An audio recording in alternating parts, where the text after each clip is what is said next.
নবী আলেমদের সাথে কথা না বলে যদি আম জনতাকে ঈমান বিধ্বংস করতে যদি এই এলাকায় এসে যায়, প্রশাসন কি বলবে, আইন কি বলবে, আমি কিচ্ছু বুঝি না। ডাইরেক্ট থইরা জুতা দিয়ে পিটা চামড়া তুলে ফেলা দরকার।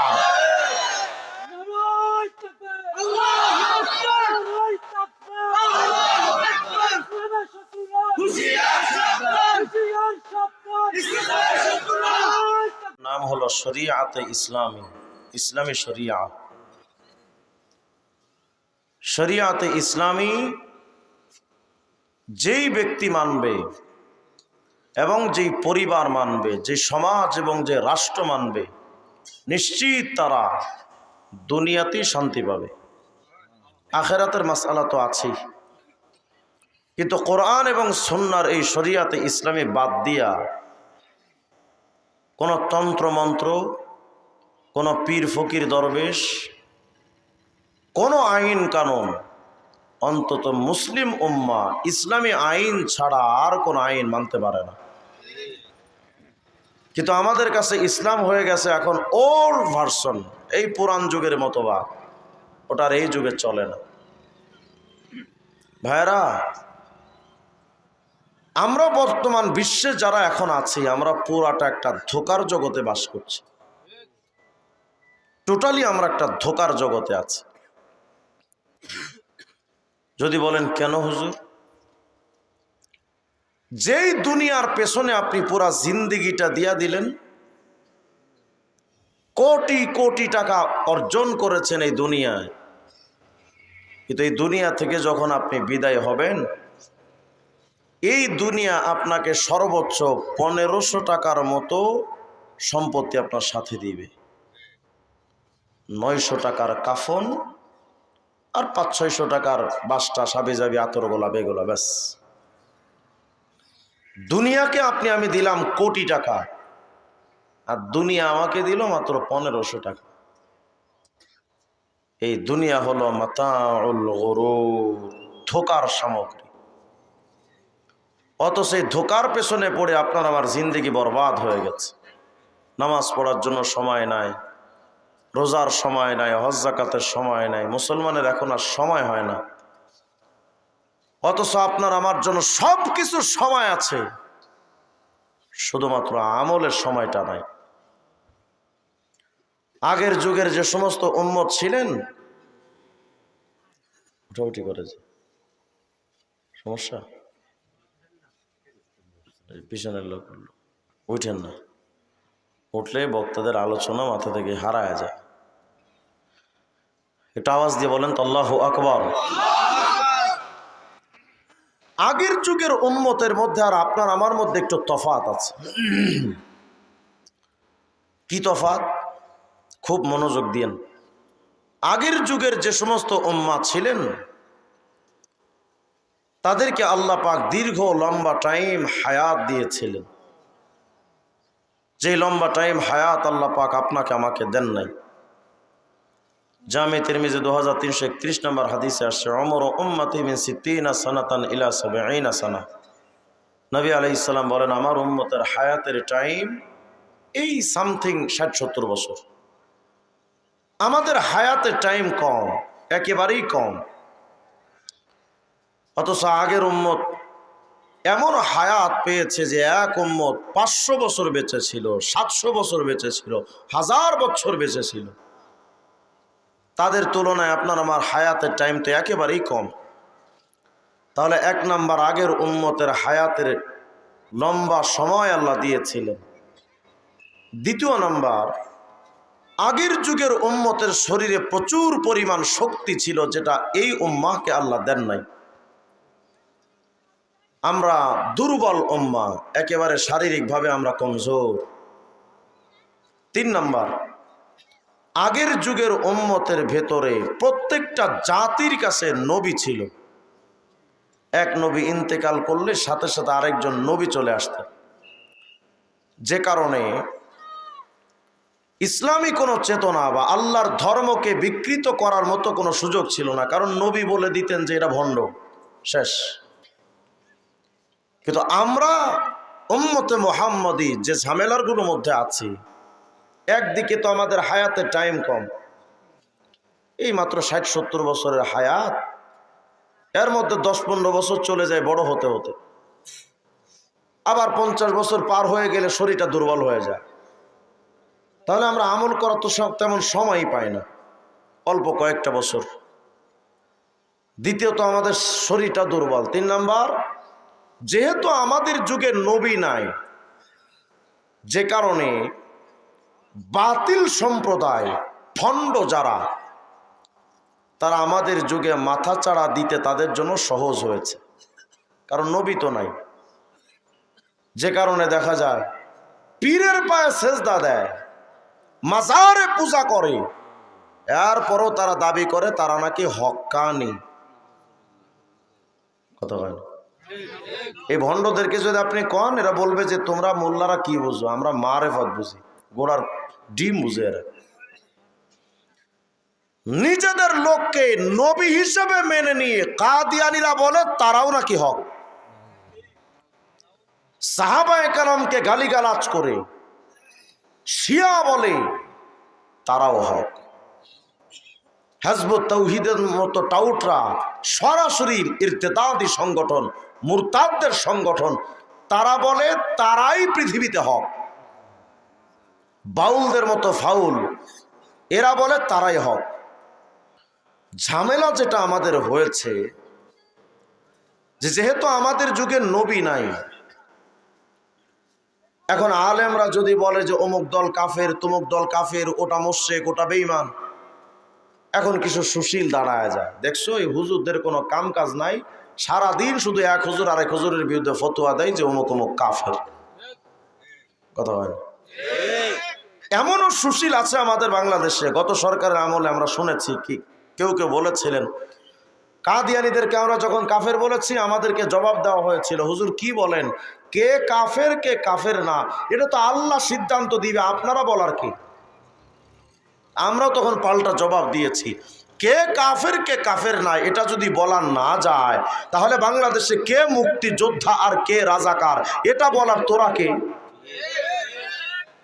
স্বাধীনতার বিরুদ্ধে, দেশের বিরুদ্ধে গেলে যদি তাদেরকে যদি তাদেরকে রাজাকার বলা যায়, ধর্মের বিরুদ্ধে যারাই যাবে তাদেরকে কাফের বলা যায়। কিন্তু আমরা যদি এদেরকে বলি এরা ভণ্ড, এরা বিশ্বাস করে না। এখন আমজনতার যে সমস্যা, দেখবেন চায়ের দোকানে বসে একজন আর একজনের সাথে সমালোচনা করে। আসলে কি করবো কন্ত, হুজুরদের মধ্যে যে ঝামেলা, এক হুজুর এক কথা কয়, আরেক হুজুর আর এক কথা কয়, আমরা এখন জামু কই? সাধারণ মানুষের মধ্যে এই একটা প্রশ্ন যে আমরা যাব কোথায়? আচ্ছা, আমরা যাব কোথায়? এই জবাবটা যদি আমি রিজওয়ান রফিকি নিজের থেকে দেই, তো আপনি তো আমার কথাও মানবেন না, কারণ আমিও তো একপন্থী। আমি যেহেতু কওমিপন্থী, আলিয়ার ভাইয়েরা আমার কথা বিশ্বাস নাও করতে পারে। আমি যেহেতু মাযহাব মানি, লামাযহাবীরা হয়তো আমার কথা বিশ্বাস নাও করতে পারে। আমরা যেহেতু পীর মুরিদি বিশ্বাস করি, ভণ্ড পীর এবং যারা পীর মানে না তারা আমাদের বিরোধিতা করতে পারে। সুতরাং জবাবটা আমি নিজের থেকে না দিয়া যদি সরাসরি কোরআন এবং সুন্নাহ থেকে দেই যে মানবেন কাকে, মানবেন না কাকে, এই জবাবটা যদি কোরআন সুন্নাহ থেকে আসে তাহলে তো মানতে অসুবিধা নাই, মানা যাবে না ইনশাআল্লাহ। চলেন 1 নম্বর, কাকে মানবো কাকে মানবো না। এর আগে মনে রাখবেন, যদি আমার বক্তব্য কোরআন সুন্নাহর বাহিরে চলে যায় আপনি আমাকেও মানবেন না। আমার বাপ মার কথা যদি আমার আল্লাহর কোরআন এবং সুন্নাহর বিরুদ্ধে চলে যায় আমি আমার বাপ মারও মানি না। এই মেজাজটা লালন করা যাবে না ইনশাআল্লাহ। দেখেন আল্লাহ রাব্বুল আলামিন সূরা আলে ইমরানের মধ্যে, কোরআনে কারীমের মধ্যে এগুলো সব সুস্পষ্ট জবাব দিয়েছেন, কাকে মানবেন কাকে মানবেন না সবিস্তার সবকিছুর জবাব আছে। সূরা আলে ইমরান আয়াত নম্বর 32 আল্লাহ বলেন, কুল আতিউল্লাহ ওয়ার রাসূল। আল্লাহ বলেন, এই তোমরা আল্লাহকে মানো এবং রসুলকে মানো। বলেন মানার কথা কয়টা? কি কি? আল্লাহ এবং রসুল। আমি আপনাদেরকে শুধু আজকে এই ধরনের আলোচনাটা করব এজন্যই, আমি এখানে আসার পরে শুনলাম একদিকে আহলে কোরআন, আবার হিজবুত তাওহীদ, আবার বাউল মতবাদ। ভাইরা, আমলের বয়ান করতে যদি আপনি আমাকে বলেন আমি সারা রাত বয়ান করতে পারবো ইনশাআল্লাহ, অসুবিধা নাই। এবং দালিলিক আলোচনা করতে পারবো। কিন্তু আমি মনে করি সারা জিন্দেগি আপনি তাহাজ্জুদ পড়লেন কিন্তু আপনার ঈমান নষ্ট হয়ে গেল, তাহলে আমল দিয়ে কোনো ফায়দা আছে? আগে তো ঈমান ঠিক করা দরকার, নাকি বলেন? আপনার আমার ঈমান চুরি করার বহুত ফিতনা সামনে আসতেছে, বিশেষ করে আপনাদের এই অঞ্চলটায় কি যে হলো, এত পরিমাণ ভণ্ড মতবাদ এই এলাকায় ভরে আছে যেগুলো মাথা খারাপ করে দেয়। এজন্য কোনটা মানবেন কোনটা মানবেন না এই বিষয়টা ক্লিয়ার আপনার আমার সামনে প্রকাশ থাকা উচিত। তাহলে আমরা সূরা আলে ইমরানের 32 নম্বর আয়াত থেকে জানলাম মানতে হবে দুই সত্তা, আল্লাহ রাসূলুল্লাহ। বলেন মানব কয়টা? আল্লাহ রাসূলুল্লাহ। বলেন কয়টা? 1 নম্বর। 2 নম্বর কিতাবুত তামহিদ ইবনে আব্দুল বার খণ্ড 24 331 নম্বর পৃষ্ঠার বর্ণনা। হুজুর বলেন শোনো, এমন একটা সময় তো আসবে যে আমি নবী তোমাদের মাঝে থাকবো না, তোমাদের মধ্যে তো বিভিন্ন ফিতনা আসবে, তর্ক বিতর্ক হবে, ওই সময় তোমরা কি মানবা কি মানবা না, এই জবাবটা হুজুর কিতাবুত তামহিদের মধ্যে আসছে। হুজুর বলেন তারাকতু ফীকুম আমরাইন, আমি তোমাদের কাছে দুটো জিনিস রেখে যাচ্ছি।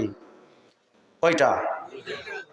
লা তাদিল্লু, কখনো তোমরা পথভ্রষ্ট হবে না, মা তামাসসাকতুম বিহিমা, যতক্ষণ পর্যন্ত তোমরা ওই দুটো জিনিসকে আঁকড়ে ধরবে তোমরা কখনো পথভ্রষ্ট হবে না।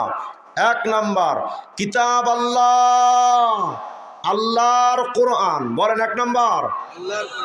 2 নাম্বার ওয়া সুন্নাতা নবিয়্যিহি, আল্লাহর নবীর সুন্নাহ। বলেন বলেন বলেন। এটাকে মাহফিল মনে না করে জাস্ট একটা ক্লাস মনে করেন যে আমরা কোরআন সুন্নাহটা ক্লাসে বসেছি। কথার সাথে একটু সাড়া দিলে আপনাদের ভেতরে এটা মুখস্থ জমে যাবে ইনশাআল্লাহ। তাহলে এই হাদিস থেকে জানলাম মানতে হবে কয়টা? 1 নম্বর কোরআন, 1 নম্বর 2 নম্বর নবীর সুন্নাহ, 1 নম্বর 2 নম্বর নবীর সুন্নাহ। এই নবীর সুন্নাহ শব্দ দ্বারা এখানে একটা বিষয় আপনাদের ক্লিয়ার বলা উচিত। বাংলাদেশে একটা সংগঠন আছে যারা নিজেদের নাম দিয়েছে আহলে হাদিস। কি নাম দিছে? আপনাদের দিকে নাই? এটা দেখবেন পুরা বছর এদের কোনো মাথা ব্যথা নাই, কিন্তু রমজান মাসে শয়তান যখন বান্ধা থাকে এই শয়তানরা তখন ছাড়া থাকে, মসজিদে তারাবি নিয়ে ঝগড়া লাগায়। এরা বলে কি যে আমরা সব সহিহ হাদিস মানি, অথচ সব সহিহ হাদিস মানলে ঈমানও থাকে না। সব সহিহ হাদিস মানলে কি থাকে না? আমি আপনাকে বোঝাচ্ছি, সব সহিহ হাদিস মানলে ঈমান থাকে না। যেমন মনে করেন নবী আলাইহিস সালাম 11 জন স্ত্রী রেখেছিলেন, সর্বশেষ নবীর ইন্তেকালের সময় 10 জন স্ত্রী নবীজির ছিল, এটা সহিহ হাদিসে আছে না নাই? এখন যদি আপনি এটাকে মানা জায়েজ মনে করেন ঈমান থাকবে? কথা হয়। তাহলে বোঝা গেল সব সহিহ হাদিস মানা যাবে, যে কারণে নবী কোথাও বলেন না আমার হাদিস মানো, নবী বলেছেন ওয়া সুন্নাতা নবিয়্যিহি, আমার সুন্নাহ তথা তোমাদের নবীর সুন্নাহ মানো। যেই সুন্নার ফেরিওয়ালা আব্দুল গফফার সাহেব হুজুররা, যেই সুন্নার ফেরিওয়ালা আব্দুল কাইয়ুম সাহেব হুজুররা, যেই সুন্নার ফেরিওয়ালা ঢালকানগরের হজরত ওয়ালারা, যেই সুন্নার ফেরিওয়ালা কাসিমুল উলুম মাদ্রাসারা, আমরা হাদিসকে অস্বীকার করি না, কিন্তু মানার ক্ষেত্রে হাদিস না সুন্নাহ। তাহলে নবী বললেন দুইটা মানো, কোরআন সুন্নাহ। বলেন কয়টা? তাহলে আগের আয়াত থেকে জেনেছিলাম দুইটা, আল্লাহ রাসূলুল্লাহ। এই হাদিস থেকে জানলাম দুইটা, কোরআন সুন্নাহ। আল্লাহ মানে আল্লাহকে মানা, মানে কোরআন মানার অর্থই আল্লাহকে মানা, নবীর সুন্নাহ মানার অর্থই নবীকে মানা। তাহলে মোট আমরা পেলাম দুইটা, কোরআন সুন্নাহ। বলেন মোট কয়টা? 1 নম্বর 2 নম্বর। আচ্ছা, আর একটা হাদিস দেখেন, জামে তিরমিজি 2641 নম্বর হাদিস। হুজুর বলেন দেখো এই উম্মতে মুহাম্মাদি, এমন একটা সময় তোমাদের মাঝে আসবে সাতাফতারিকু উম্মতি আলা 73 মিল্লাহ, আমার উম্মতের মধ্যে দল হবে 73টা। কয়টা? এখনো 73টা দল আপনার আমার সামনে নাই। এতে আপনার মাথা খারাপ যে হুজুরদের এত দল কেন? আরে এত দল হবে এটা তো 1400 বছর আগেই নবীজি বলে গেছেন। আপনি যদি বলেন হুজুরদের এত দল, আমি কোনোটা মানি না, এই জবাব দিলে কবরে আপনার আযাব শাস্তি কম হবে না, বরং এই জবাব দিলে পিটানি আরো বেশি শুরু হবে যে 73 দল তো হবে, এটা তো 1400 বছর আগেই নবী বলে গিয়েছিলেন, কোনটা হক কোনটা বাতিল তুই কেন বুঝলি না, পিটানি আরো বেশি শুরু হবে। তাহলে এই উম্মতের দল হবে কয়টা? 73। নবী বলেন কুল্লুহুম ফিন্নার, সব জাহান্নামে যাবে, ইল্লা মিল্লাতান ওয়াহিদা, শুধু একটা দল জান্নাতে। ভাইরা একটু ভাবেন তো, কল্পনা করেন তো, কত ভয়ঙ্কর কথা। সয়াবিন তেল সাধারণত 2-3 প্রকার, এর মধ্যেই আমরা কোনটা আসল কোনটা ভেজাল এটা বুঝতে আমাদের মাথা খারাপ হয়ে যায়। আর সেখানে ইসলামের মধ্যে দল হবে 73টা, এর মধ্যে একটা দল জান্নাতি, এটা বের করা কত কঠিন ব্যাপার।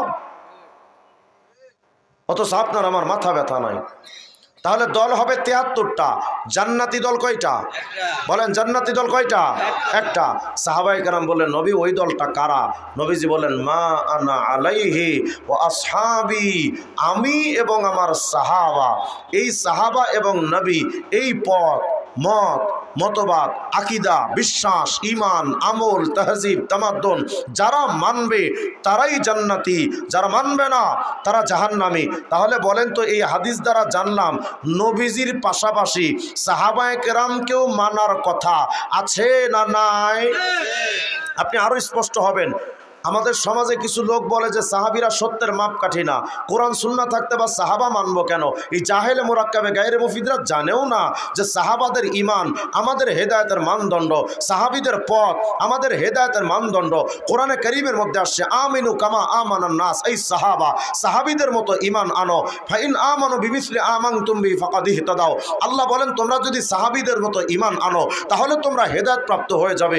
সূরা নিসার মধ্যে 115 নম্বর আয়াতের মধ্যে আল্লাহ বলেন ওয়ামা ইউশাকিকির রাসূলা মিন বাদি মা তাবায়্যানা লাহুল হুদা ওয়া ইয়াত্তাবি গায়রা সাবিলিল মুমিনিন নুআল্লিহি মা তাওয়াল্লা ওয়া নুসলিহি জাহান্নাম। যারা নবীর বিরোধিতা করে এবং সাহাবীদের পথ যারা মানে না, আল্লাহ বলেন আমি তাদেরকে কাফের বানায় কবরে নিব এবং তাদেরকে জাহান্নামে ঢোকাবো। তাহলে এই আয়াত আর হাদিস দ্বারা কি বোঝা যায়? নবীর পাশাপাশি সাহাবাদের মানার দরকার আছে না নাই? তাহলে আমরা পেলাম মোট মানব 3টা। বলেন কয়টা? 1 নম্বর কোরআন, 1 নম্বর, 2 নম্বর সুন্নাহ, 3 নম্বর সাহাবা।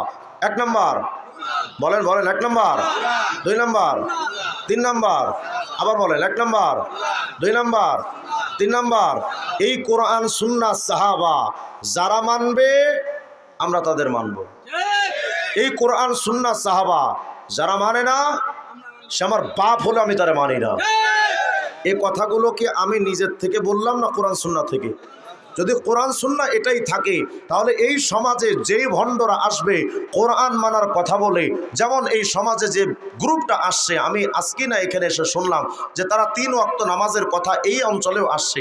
আহলে কোরআনের আমার কাছে কয়েকটা কিতাব আছে আহলে কোরআনের, তারা তাদের মজবাসার এবং আবু সাইদ খান এই 2 জন আহলে কোরআনের সদস্য লিখেছে নামাজ হলো 3 ওয়াক্ত। এই মতবাদ মুকসুদপুরেও চলে আসছে।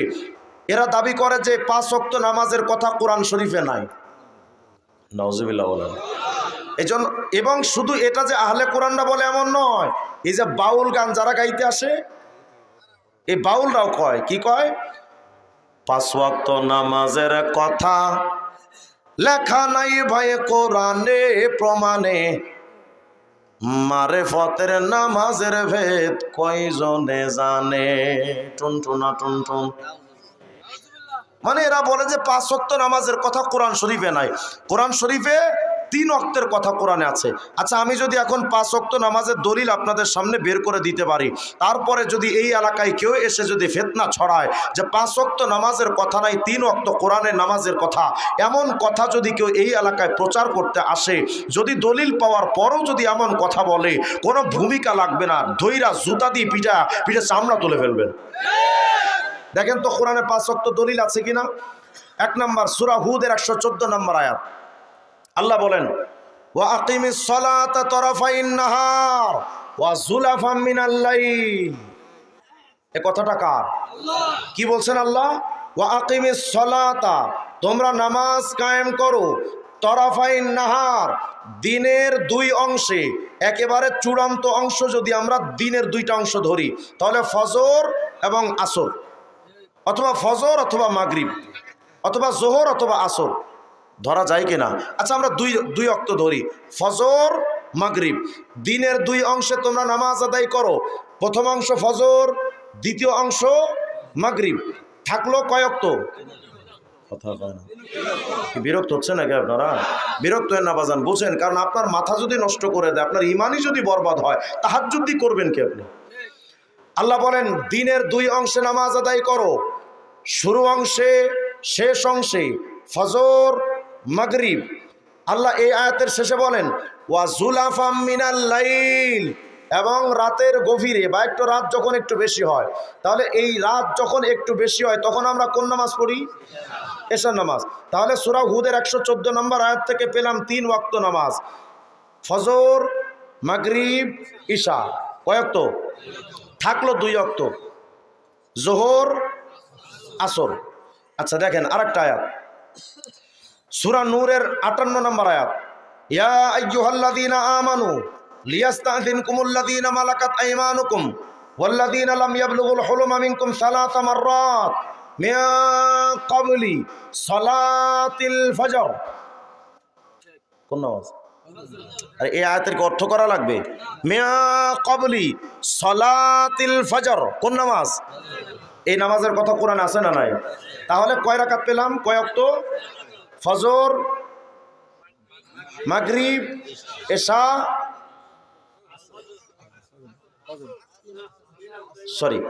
ফজর মাগরিব এশা, এই 3 ওয়াক্ত পেলাম। থাকলো কয় ওয়াক্ত? 2 ওয়াক্ত, আসর যোহর। আচ্ছা এই আয়াতের পরে দেখেন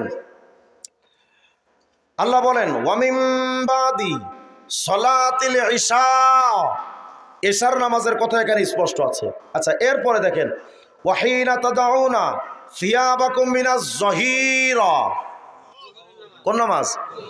থাকলো কোন নামাজ? আল্লাহ পাক কোরআন সূরা আরজা বলেন ওয়া সলাতুল উস্তা, এই সলাতুল উস্তা মানে হলো আসরের নামাজ।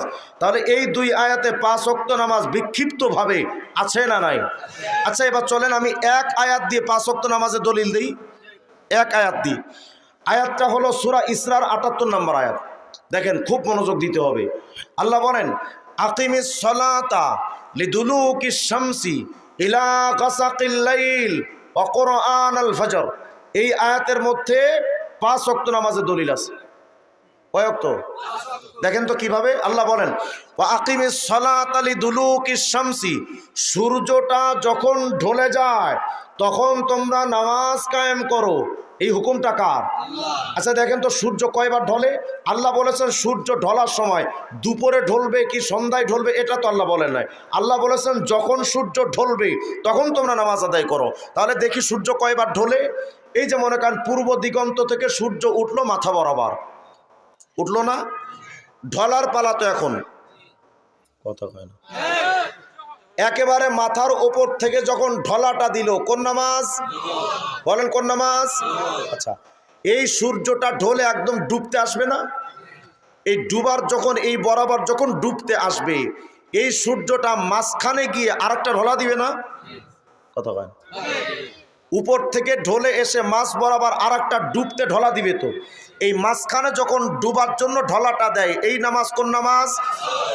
তাহলে প্রথম ঢলাই যোহর, দ্বিতীয় ঢলাই একেবারে সূর্যটা যখন অন্ধকারে ডুবে যায়, ঢলে যায়, অন্ধকারে যখন চলে যায়, কোন নামাজ? তাহলে সূর্য ঢলার মধ্যে কয় ওয়াক্ত? যোহর আসর মাগরিব। আল্লাহ পাক এই আয়াতের অংশে বলেন আকিমিস সালাতা লিদুলুকিশ শামসি ইলা গাসাকিল লাইল, সূর্য ঢলার মধ্যে তো 3 ওয়াক্ত, যোহর আসর মাগরিব। আল্লাহ বলেন ইলা গাসাকিল লাইল, রাত্রটা যখন একটু গভীর হয় তখন নামাজ কায়েম করো। কোন নামাজ? এশা। তাহলে আকিমিস সালাতা লিদুলুকিশ শামস, সূর্য ঢলার মধ্যে 3 ওয়াক্ত, রাত্র যখন গভীর হলো এশার নামাজ। তাহলে যোহর পেলাম, আসর পেলাম, মাগরিব পেলাম, এশা পেলাম, বাকি থাকলো কোনটা? আল্লাহ বলেন আকিমিস সালাতা লিদুলুকিশ শামসি ইলা গাসাকিল লাইল ওয়া কুরআনাল ফজর, কোন নামাজ? তাহলে এই নাম আয়াতের মধ্যে 5 ওয়াক্ত নামাজের দলিল আছে না নাই? যারা আহলে কোরআন এরা তো হাদিস মানে না। ঠিক আছে তোরা হাদিস না মানিস না মান, কিন্তু তোদের বাপের ক্ষমতা থাকলে আলেম ওলামার সামনে এসে 5টা মিনিট কথা বলবি, তারপরে আম জনতাকে গোমরা করবি। আমরা জেনেছিলাম মানবো কয়টা? বলেন কয়টা? কোরআন, সুন্নাহ, সাহাবা। বলেন কয়টা? কোরআন, সুন্নাহ, সাহাবা। আহলে কোরআন নাম দেয় কিন্তু কোরআনের আয়াতগুলো মানলো কথা কয় না। তাহলে যারা এই তিনটার যে কোনো একটা মানবে না তারা হক না বাতিল? তাহলে এখন আপনারা ফতোয়া দেন, আহলে কোরআন নামধারী এই ভণ্ডরা হক না বাতিল? আচ্ছা, সূরা হাসরের 7 নম্বর আয়াত আল্লাহ বলেন, ওয়ামা আতাকুমুর রাসূল ফাখুযু ওয়ামা নাহাকুম আনহু ফান্তাহু। আমার রাসূল তোমাদেরকে যেটা দেন ওটা গ্রহণ করো, যেটা থেকে তোমাদেরকে বিরত থাকতে বলেন দূরে থাকো।